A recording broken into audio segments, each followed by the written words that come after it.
But it's like as soon as the door opens or you've walked through the door, now you're like, I think I'm gonna leave. It's like, you know how they say that sometimes when you've dealt with a lot of rejection in your life, right? You'll end up rejecting yourself before somebody else rejects you.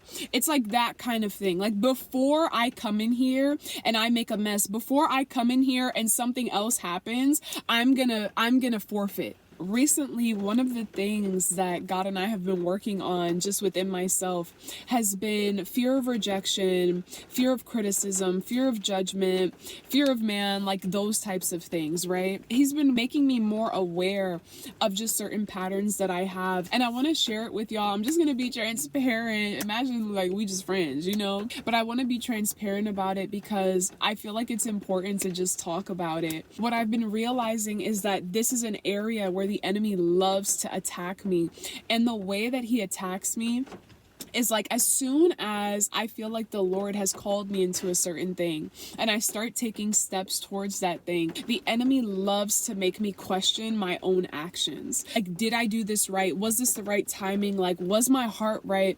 Like, he loves to make me double think about the thing that I was so confident about. Like, I'd been so confident the entire time, right? And then as soon as I'm like right at the door, or as soon as I've stepped into the door, it's like all of this internal conflict of me backtracking. Like, did I do the right thing? Like, was it like, am I doing this because like the Lord really told me to do this? Am I being selfish? Like, am I being self-seeking? For example, like with me, one of the ways that it'll start to mess with my head is I'll start to think like, well, what do other people think about what I'm doing? People's perceptions, right? Like in my heart, I know what I'm doing, why I'm doing it, what the Lord is showing me, all of these things, right? But I can imagine what other people would think about what I'm doing. And immediately it's like, it'll put me in this internal conflict.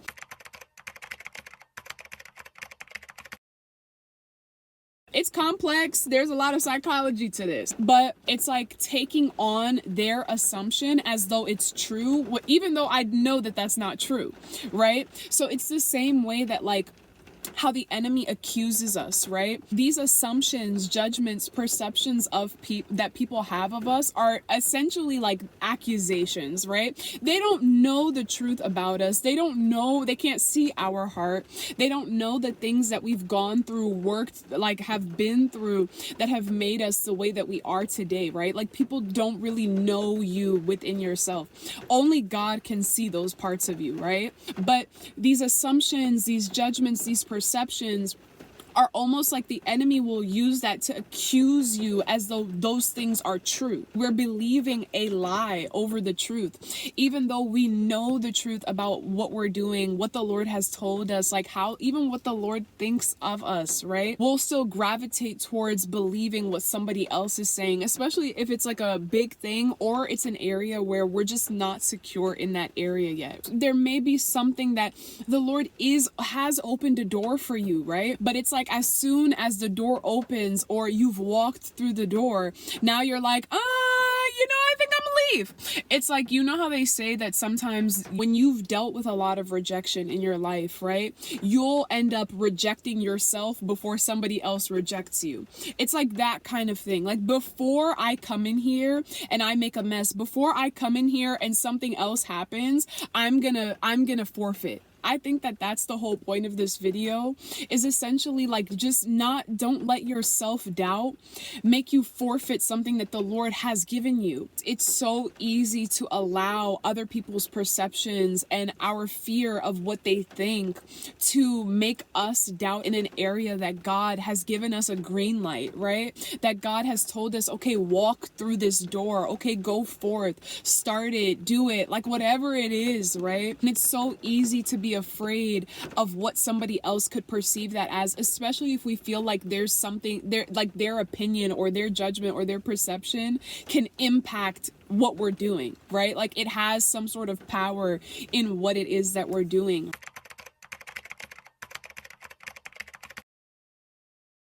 And so I just want to be transparent. I feel like I could have explained this so much better, but prayerfully it makes sense. And I pray that like we all have to just sit with the Lord and ask him to help us get to the root of these things, like these habits, these patterns. There's so much psychology that goes into this, right? Like there's so much. Like the Bible says that a double-minded man is unstable in all his ways. As soon as you start to do something, you feel good about it, and then you get attacked, and then you move a different direction. And then you start doing that, and then you get attacked, and then you move in another direction. And then you start doing that, and you get attacked. It's a pattern. Like it's sometimes even we can fall into the thinking, like you might think, well, maybe this is not the right thing, so I'm gonna do that. And then you start to do that, and then you start to feel like that internal conflict, and then you jump to the next thing, and then you feel more conflict, and you're like, it must not be the right thing. Let me go there. But every place that, like, imagine everywhere you jump to, you're still feeling that internal conflict because it's not the thing. Like, it's you, right? There's something in us that the Lord needs to prune, to like uproot from within us, this fear of man, right? Because essentially man does not hold our destiny in its hands, right? A man, a person, people, a group of people don't hold your life in their hands. That's literally like what it'll feel like, right? Somebody else or these people are holding my life in their hands. And if I make a wrong move, or if I say the wrong thing, or if I look like this, or if this, that, and that happens, it's like they can just crush my life right in their hands. On who on earth has the ability to hold your life in their hands? Our life is not in the hands of man.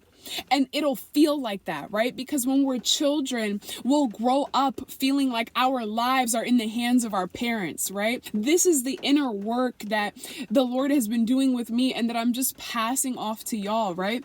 Will feel like unless we please them, unless we do something the right way, unless it's something of that nature, like when we're kids, we feel like our life is literally in our parents' hand. So we do everything that we can to make sure that we don't upset them, that we do this, that we do that. Like you're trying to play, or you need food, or like there's this survival instinct, right? This is that self-preservation. We'll feel like our life is in their hands, so we'll do anything to keep the peace, right? And it's like we grow up and we have that same pattern of seeking approval, of people pleasing, of seeking validation, because we'll again feel like our life now is not in the hands of our parents, but it's in the hands of the people that see us and know us, the people that are in authority, things of that nature, right? But nobody has your life in their hands. And I just pray, Lord, that you break this off of every single person, me and every single person watching. Nobody has your life in their hands. Your life is in the hands of God. There's no man that can shut a door that God opens, right? There's no man that can open a door that God shuts. Our life is not in the hands of man. Our life is not going to end because somebody misperceived us. Right? Our life is not going to end because our whole family rejected us. Our life is not going to end because nobody likes us, or somebody feels a way about us, or people don't like what we're doing, or people don't support what we're doing. Our life is not in the hands of people. It's in the hands of God.